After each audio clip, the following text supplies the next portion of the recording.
Hello everyone, welcome back to the solutions for the general MBA paper of CVT 2024.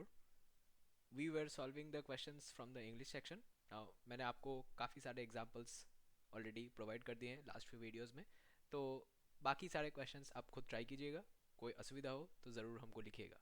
Right, with that being said, let us move on towards the quant section. तो maths के कुछ question आज discuss करते हैं.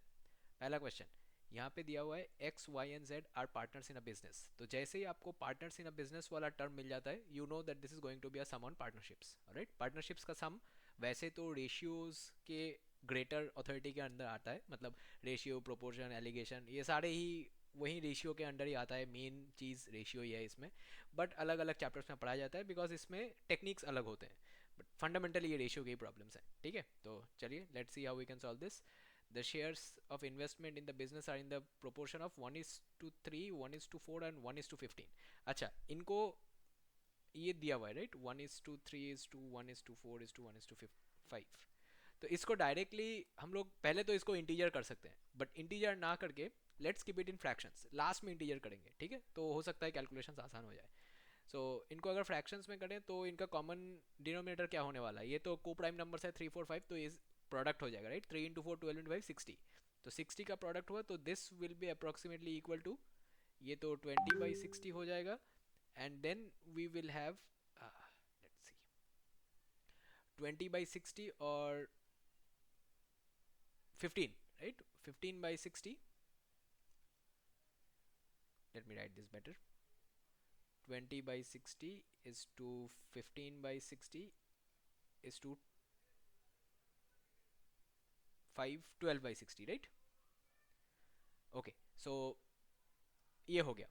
Now अगर ये आपका ratio है, तो अब हम लोगों को देखना है कि कौन कितना टाइम तक अपना पैसा इन्वेस्टेड रखता है. X withdraws half is capital for 15 months and after another 15 months a profit is made. तो टोटल बिजनेस कारोबार कितने टाइम के लिए हो रहा है? 60 नहीं, 30 months के लिए हो रहा है राइट. सो 15 तक एक्स अपना पूरा कैपिटल रख रहा है, उसके बाद एक्स अपना हाफ कैपिटल उठा रहा है, ठीक है, मार्केट से विदड्रॉ कर रहा है, कहीं और इन्वेस्ट करेगा. बट वाई और जेड अपने पूरे कैपिटल को 30 months तक इन्वेस्टेड रखते हैं, जिसके बाद 4340 का प्रॉफिट आता है. ऑलराइट, सो 30 months का टाइम पीरियड है. तो इसमें पहले 15 में एक्स कितना रखता है अपना अमाउंट? 20/60. ये पूरा 15 महीने रहता है राइट. और बाकी 15 महीने में इसका आधा रहेगा. अब 20/60 का आधा क्या हो सकता है? 10/16 होगा. तो ये प्लस 10/60 इंटू 15 हो जाएगा. तो ये सिंप्लीफाई करने पे क्या आएगा? ये सिंप्लीफाई करने पे 60 को अगर रख दे तो ऊपर हो जाएगा 300. अच्छा, जोड़ देते हैं इसको. तो this will B 30/60 into 15, right. ऐसे ही रख देते हैं, ये सारे बाद में कट जाएंगे, तो मैं अभी कुछ कैंसिल नहीं कर रहा हूँ. So I think this calculation is correct. 15 common लिया, 20 30, हाँ जी. अच्छा, ये x के लिए हो गया राइट. अब y के लिए, y के लिए 15/60 तो पूरा 30 months के लिए ही रहेगा राइट. सो इसको मेंटेन करते हैं. और z के लिए 12/60 अगेन पूरा 30 months के लिए ही रहेगा. सो फाइनल रेशियो कितना होगा?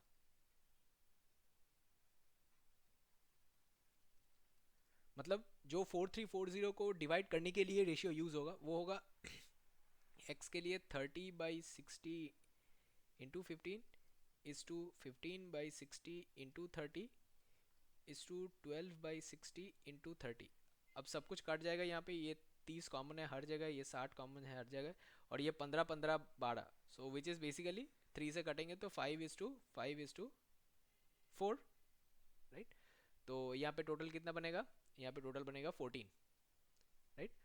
तो शेयर ऑफ वाई, वाई का शेयर कितना बनेगा? 5/14 इंटू 4340, राइट. आप इसका हिसाब लगा सकते हैं. ये कटेगा राइट, ये 14 कटेगा. ये 14 इसीलिए कटेगा बिकॉज यहाँ पे 3 है और ये 1 है, 310. तो इसको 5 से मल्टीप्लाई करेंगे तो 1550. ऑप्शन 4 बन रहा है राइट. कैलकुलेशंस बहुत सिंपल है, आप बिना कैलकुलेटर के भी इनको कर सकते हैं। आपको बस प्रोपोर्शन का आइडिया होना चाहिए। अगर आप इसको रफ में कर रहे हैं तो आई सजेस्ट कि आप इन नंबर्स को काटें नहीं, बिकॉज लास्ट में एक बार में कट जाएगा। अगर आप बार बार काटते रहे देन आपको बार बार कैलकुलेट करना पड़ेगा, राइट? आपने पहले इनको इंटीजर्स में ट्रांसफर कर दिया तो हो सकता है वहाँ पे कोई फैक्टर कॉमन ना आए। आई एम सेइंग हो सकता है बिकॉज मैं ये सम्स आपके सामने लाइव सॉल्व कर रहा हूँ। आप देख सकते हैं कि कभी कभी मैं हेजिटेट करता हूँ लिखने में, बिकॉज पहली बार कर रहा हूँ, I don't want to get it wrong on the first term. फिर तो वीडियो दोबारा रिकॉर्ड करना पड़ेगा। तो 5:5:4 आया, 14 हुआ। होपफुली कैलकुलेशन करेक्ट है, 1550 आंसर आएगा बिकॉज क्लियरली दिख रहा है 5 3 15 और 5 10 50। ठीक है, तो रेशियो प्रोपोर्शन का सम, प्रोपोर्शन नहीं, रेशियो प्रोपोर्शन का सम और पार्टनरशिप चैप्टर में, तो ये आंसर आएगा। ऑलराइट, आगे बढ़ते हैं। सिंपल इंटरेस्ट का सम है, right? A certain some of money becomes 3 times of itself in 20 years at simple interest. So 3 times of itself, right? तो 3 times of itself मतलब अमाउंट उसका बन जाता है 3p, राइट? तो एस आई कितना बनेगा? एस आई बनेगा 3p माइनस पी, 2p बन जाएगा, राइट? सो 2 एस आई का फॉर्मूला में डाल दें, 2p equal to p into R into 20/100। तो यहाँ पे कटेगा p और यहाँ पे कटेगा 2, तो r बन जाएगा 10%,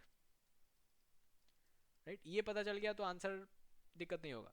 in how many years does it become double of it self at the same rate, मतलब अमाउंट बनना चाहिए 2p, तो एस आई कितना हो जाएगा? एस आई को p होना चाहिए, तो p equal to p into 10 into time by 100, ये कटना है और t हो जाएगा 10 years। बड़ा आसान है, 10 years। ठीक है, सो आप इसको कैलकुलेशन से कर सकते हैं, आप इसको कॉमन सेंस से भी कर सकते हैं कि अगर सिंपल इंटरेस्ट 2p है तो आपको 20 साल लग रहा है, और अगर सिंपल इंटरेस्ट p है तो आपको 10 साल लगेगा। ये इसलिए होल्ड करेगा बिकॉज सिंपल इंटरेस्ट में कोई एक्सपोनेंट वाला कंपोनेंट नहीं है जो कंपाउंड इंटरेस्ट में होता है, तो इसीलिए यहाँ पे आप रेशियो का कॉन्सेप्ट भी अप्लाई कर सकते हैं और डायरेक्ट 10 years आंसर कर सकते हैं। बट मैंने आपको कैलकुलेशन करके दिखा दिया कि वही आता है। ठीक है, सो जैसा मैंने आपको बोला, I am solving this live, तो कभी कभी सॉल्व करने के बाद दिमाग में आता है, राइट? ये ऐसे शॉर्ट हो जाता। अगर मैं पहले सॉल्व करके प्री रिकॉर्ड करके रखता तो हो सकता है आपको मैं ऑप्टिमल तरीका ही दिखाता, बट डजेंट मैटर, हो तो गया 2 ढाई मिनट के अंदर, राइट? सो वो भी आपको समझाते समझाते खुद करता तो और जल्दी हो जाता। एनीवे, अगर आपको इस एग्ज़ाम के लिए प्रिपेयर करना है, do not hesitate to contact us. अगर आपको कोई भी हेल्प चाहिए, आप बैनर पे दिए गए हुए नंबर पे कांटेक्ट कीजिएगा। वहाँ पे एक नंबर और एक ईमेल आईडी दिया हुआ है। आप नंबर पे व्हाट्सएप एनेबल किया हुआ है, आप वहाँ पे मैसेज ड्रॉप कर सकते हैं, आप चाहे तो ईमेल भी लिख सकते हैं। इस एग्ज़ाम के लिए रजिस्ट्रेशंस क्लोज हो चुके हैं और ये एग्ज़ाम बहुत जल्दी आने वाला है, मई के सेकेंड वीक या थर्ड वीक में ही आने वाला है, सॉरी मार्च के सेकेंड या थर्ड वीक में आने वाला है। तो अगर आपको इसमें कोई भी हेल्प चाहिए, ज़रूर हमारे साथ संपर्क करें। जल्द से जल्द हम लोग क्लासेस शुरू करके आपको रिवीजन, क्रैश कोर्स या फिर मॉक टेस्ट पेपर्स में हेल्प कर सकते हैं। ठीक है, do not hesitate to contact us if you need any help for this exam और for any other exams as well. ठीक है, आपको पता है कि हम कैसे पढ़ा रहे हैं, इन वीडियो से आपको पता चल जाएगा। और भी बहुत सारे वीडियोस हमारे चैनल में हैं, आप देख सकते हैं हम कैसे पढ़ाते हैं और हमारे रिजल्ट्स क्या क्या है। With that you can request us for any help that you might need. Short time है तो उतने में जितना हो सकता है हम लोग ट्राई करेंगे। With that being said, I'll end this video here. Thank you for joining. Take care, and I'll see you all in the next one. Bye.